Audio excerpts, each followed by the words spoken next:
Pessoal, seja bem-vindo a mais uma aula da nossa disciplina de Programação e Lógica. Seguindo o nosso plano de ensino, na aula de hoje nós vamos estudar um pouco mais sobre a definição de átomos, números e variáveis no contexto da linguagem de programação Prolog.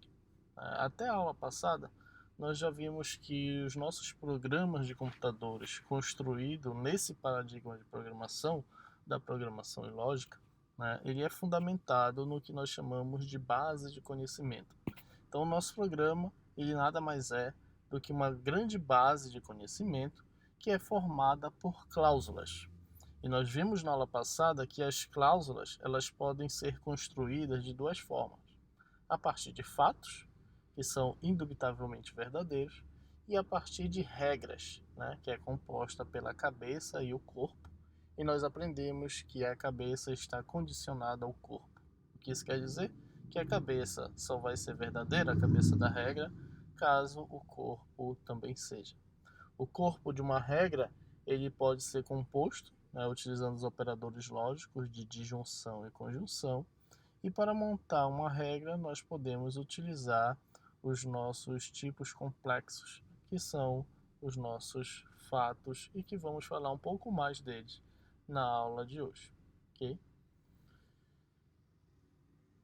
Bom, então, exatamente do que são feitos, os fatos, regras e as perguntas do nosso programa em Prolog? Bom, a resposta é termos, e há 4 tipos de termos no Prolog: átomos, números, variáveis e termos complexos, também chamados de estrutura. Na aula de hoje, nós vamos ver cada um desses. Até a aula passada, nós já utilizamos alguns desses termos de forma intuitiva, mas hoje nós vamos ver a definição de cada um desses. Átomos e números são agrupados sob o título de constantes. Então, dos termos que nós temos, átomos e números são chamadas de constantes. Constantes e variáveis juntas constituem os termos que nós chamamos de simples. Então, nossos termos eles podem ser divididos em duas classes, os termos simples e os termos complexos. Como nós já sabemos, os termos simples são as constantes e as variáveis. As constantes, por sua vez, são os átomos e os números. Okay? Então, nós já sabemos que o átomo é uma constante, que é um termo simples, e o que é de fato um átomo? Um átomo é uma sequência de caracteres composta por letras maiúsculas, minúsculas, dígitos e underline, que começa com letra minúscula. Então, um átomo necessariamente tem que começar com letra minúscula. Por isso que eu falei na aula passada, quando nós estávamos definindo os nossos fatos, por exemplo, pai, José, Pedro. Eu falei que esse José e esse Pedro eles deviam necessariamente começar com letras minúsculas. Por quê? Porque eles eram átomos. Okay? Então aqui nós temos os exemplos, José, Sala 1, Senhor, underline Pedro. Todos esses são átomos válidos porque são formados por letras maiúsculas, minúsculas, dígitos e underline e começam com a letra minúscula. Além disso, o átomo é uma sequência arbitrária de caracteres entre aspas simples. Então, olha só, tudo que estiver entre aspas simples também é considerado como átomo. E aí, dentro da aspas simples, nós deixamos de ter a necessidade da regra de começar com letra minúscula. Okay? Se o átomo estiver entre aspas simples, você pode colocar qualquer coisa lá, inclusive caracteres especiais diferentes do underline. Okay? Inclusive, a aspa simples vazia também é um átomo. O caractere entre aspas simples é chamado de nome do átomo. Então, por exemplo, Maria, que está entre aspas simples, é um átomo. E Maria, que é o conteúdo dentro das aspas, a gente chama de nome do átomo. Ok? Um átomo também ele é uma sequência de caracteres especiais. Por exemplo, o arroba é um átomo, igual é um átomo, uma sequência de igual com sinal de maior é um átomo, ponto e vírgula, dois pontos, traço. Todos esses também são átomos.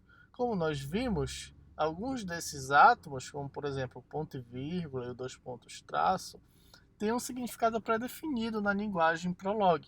Nós vemos que o ponto e vírgula, na construção de uma regra, ele é o operador de disjunção, e o dois pontos, traço, ele que define o início do corpo da regra.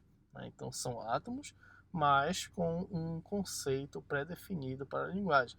São palavras reservadas, vamos chamar assim. Sobre os números, números reais não são particularmente importantes em aplicações Prolog. A linguagem de programação Prolog não é uma linguagem muito utilizada para realizar cálculos numéricos. Tá? Apesar de existir a definição de números reais na linguagem Prolog, mas esse não é o seu grande objetivo. Tá? Mas os inteiros são úteis para tarefas como contar os elementos de uma lista, e nós vamos discutir e manipular a questão dos números inteiros a partir da nossa unidade 2. Okay? Mas saibam que números são números, como qualquer outra linguagem. Sobre as variáveis. Uma variável é uma sequência de letras maiúsculas e minúsculas, dígitos e underline, que começa com uma letra maiúscula ou com underline. Então aí, em termos de definição, nós temos a diferença do átomo para a variável. Enquanto o átomo ele deve começar com uma letra minúscula, as variáveis devem começar com uma letra maiúscula ou com underline, tá? Em termos de definição. Em termos de conceito de utilização, aí é bem diferente. O átomo e o número são constantes, e a variável, como o próprio nome já diz, são variáveis. Os valores armazenados podem ser alterados. Mas os dois são termos simples. Tanto átomo, quanto número, quanto variável, são termos simples da linguagem. A variável underline, só esse símbolo underline, é uma variável especial na linguagem Prolog, chamada de variável anônima. Nós vamos ver como utilizar a importância dessa variável ao longo do nosso curso, ok? E além dos termos simples, nós temos os termos complexos, que também já utilizamos na aula passada. Os termos complexos são construídos a partir de um functor, seguido por uma sequência de argumentos. Os argumentos são colocados entre parênteses, separados por vírgulas, e colocados após um functor. Um functor deve ser um átomo. Então, para declarar um functor, nós temos que declarar necessariamente, seguir a regra de declaração do átomo. Okay? Os argumentos podem ser qualquer tipo do termo.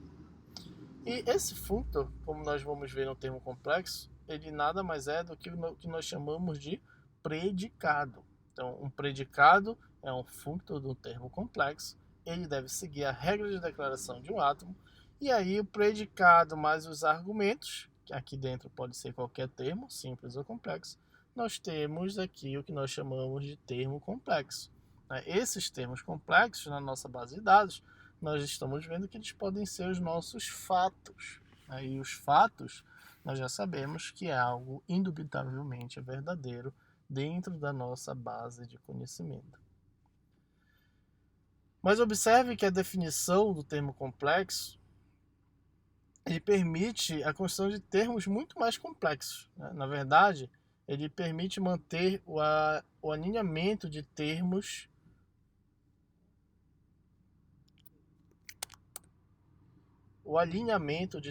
complexos dentro de termos complexos indefinidamente. Por exemplo, olha, aqui este cara é um termo complexo, mas observe que os argumentos desse RAID do termo complexo é uma variável e outro termo complexo. Já esse termo complexo, o argumento dele é outro termo complexo. E deste, o argumento é outro termo complexo. E desse é um átomo. Então a gente pode ter esse, vamos chamar de encapsulamento de termos complexos, ou recursão de termos complexos. E isso é uma possibilidade que o Prolog nos traz e é interessante para a resolução de certos problemas. Nós vamos ver também a necessidade de se construir termos complexos como esse, talvez não com uma profundidade como essa, né, mas pelo menos um termo complexo dentro do outro, em algum momento na resolução de alguma questão, ok?